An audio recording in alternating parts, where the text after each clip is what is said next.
You've heard that expression, one man's trash is another man's treasure. Well, that couldn't apply anymore to Doug Regen of Nashville. He spends a lot of his life finding discarded items to give them new life. Well, Rob Wiles paid him a visit and saw some of his beautiful functional designs. There goes Doug Regen again, digging through the trash, which for him isn't trash at all. It's simply something beautiful and functional waiting to be discovered.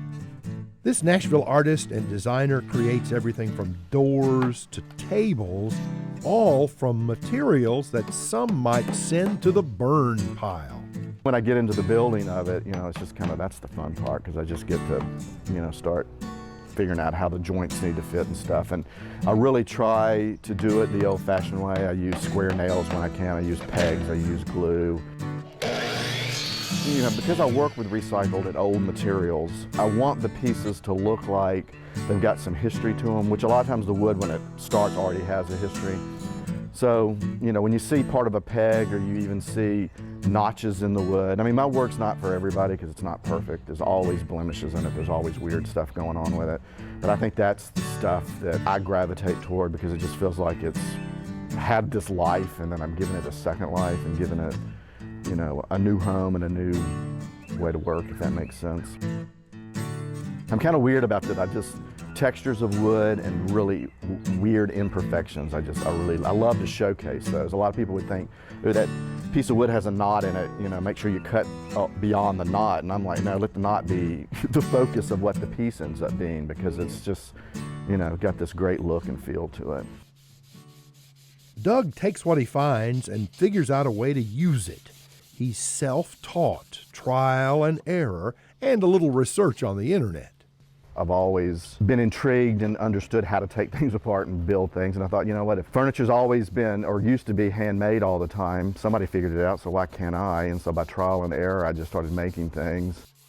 Doug actually has some of the artist in his genes, and some of the tangible reminders of that in his workshop. My dad had this enormous trunk full of my great-grandfather's original woodworking tools.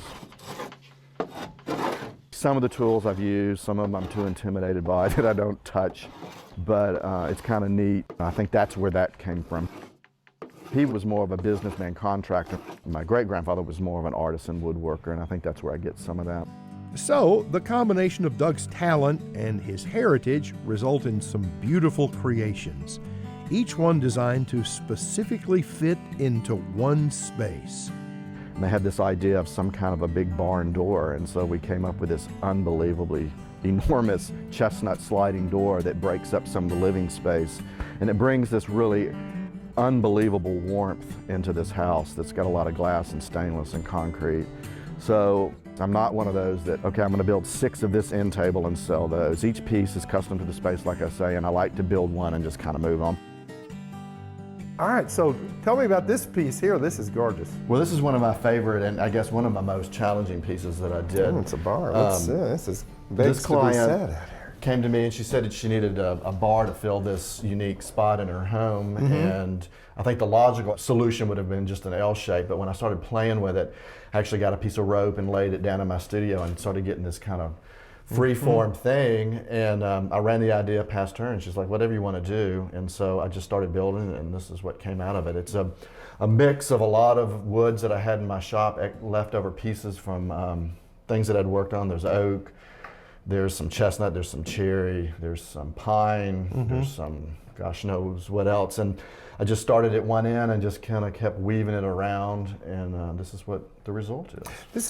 This is hard to get these pieces to bend properly, isn't it? It is. It was a lot of trial and error because I'd never done this before. But first I had to wet the wood to get it to where it would do some flexible things, and it just all interlocks, and you just keep bending, you keep gluing, you keep pulling it around with clamps, and when it snaps, you realize, whoops, I bent too much.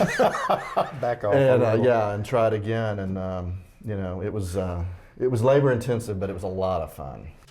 So people who wouldn't think of having piles of used wood and metal around their homes are very happy to have Doug's creations in prominent places.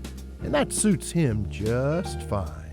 I try to only use recycled materials or things that are going to the landfill. I try to save them. I've actually figured out how to get logs out of the yard and dry them and do some stuff with them. So that's kind of my mantra, is to try to, reuse something. Even if I find something at an antique store or a junk shop or on the side of the road that had another life, I try to dismantle it and figure out a way to use those parts into something else. So it kind of gives it its second chance and it keeps it from being thrown away. I guess you might call him the king of creative reuse. Artist, designer, craftsman, Doug Regen of Nashville.